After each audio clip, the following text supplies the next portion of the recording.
There were a few people asking questions, and some of those questions were very, very concerning. People were asking, are you allowed to be intimate with your spouse during the fast? Now that is quite a strange question, but then again, there are people who probably are ignorant. Fasting from dawn to dusk means you abstain from food and drink, you abstain from foul language and so on. You also abstain from intimacy with your spouse during the daylight hours. Now, that which is haram and prohibited is obviously haram inside and outside of Ramadan.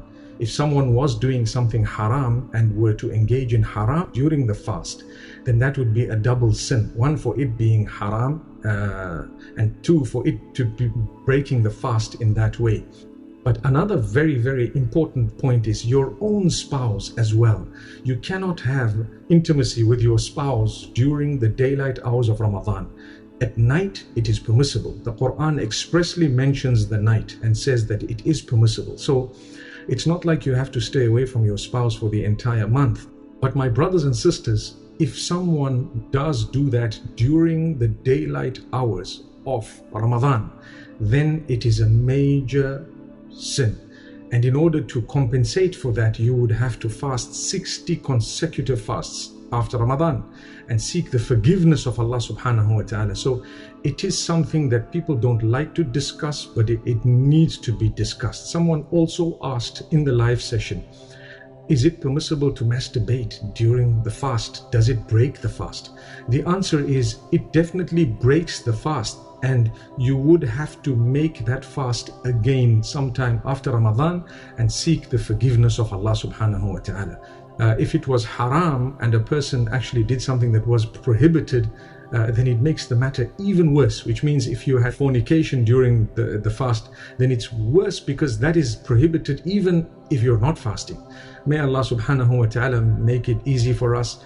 If a person were to masturbate, not only is the fast broken, but their wudu and ghusl is actually nullified. They would need to bathe again before they can pray or read the Quran. These are the days of Ramadan. They're supposed to impact upon you.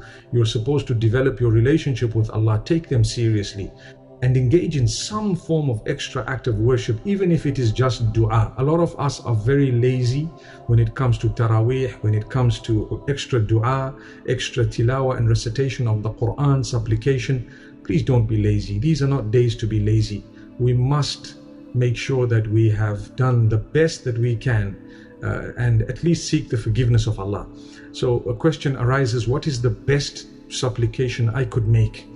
The best supplication you could make is to seek for the forgiveness of Allah subhanahu wa ta'ala. Seek the forgiveness by saying, Allahumma innaka afuwun tuhibbul afwa fa'fu anni. Oh Allah, you are most forgiving, you love to forgive, so forgive me. Some might add to it, Allahumma innaka afuwun kareemun rahimun tuhibbul afwa fa'fu anni. It's okay to add that because that is, those are different names and qualities of Allah subhanahu wa ta'ala. So you may ask Allah in that particular way. It's a very good dua, and that goes to show that achieving forgiveness is by far one of the most important things that we, or blessings that we can achieve of Allah subhanahu wa ta'ala, forgiveness.